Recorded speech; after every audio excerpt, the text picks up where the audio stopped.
Every time I tried logging my trades in Excel, I ended up creating some Frankenstein monster. Sure, it tracked numbers, but it was nowhere near the kind of system that traders pulling 30 grand a month actually use.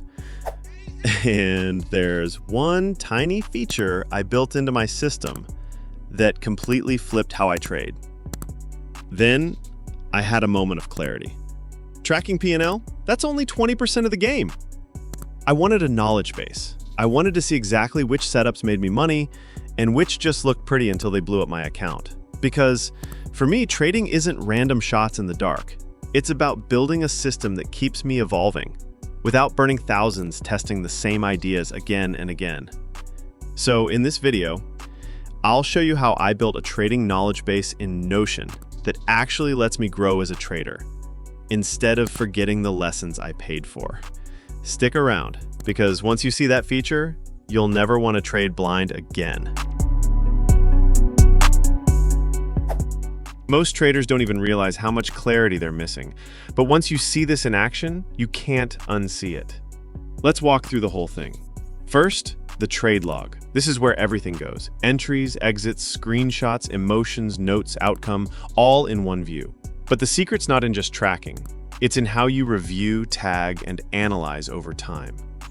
Each trade is linked to a setup, a strategy, and a time frame. That means later, you can filter everything. Only longs, only breakouts, only Monday trades with coffee in hand. It's all there. You'd be surprised how fast patterns show up when your brain stops guessing. Next, the Setups Hub. This is where the journal turns into a system. Each setup you trade has a dedicated page with criteria, past trades, performance stats, screenshots, and notes. This turns your edge into a living thing. You're not just hoping it works, you're measuring if it does. Oh, and the P&L dashboard? Yeah, it updates automatically. No more calculating totals like it's 2009. Just open the dashboard and feel the truth hit you. Look, most traders keep trading blind. They don't know what's working. They're emotionally reactive, inconsistent, frustrated. But when you have this system in place, you start to see the game. You make better decisions. You track less and learn more. You stop repeating mistakes. And that's why I built this. Not to journal, to win. And if you want this full setup, it's available below. I use it every day. You'll get instant access.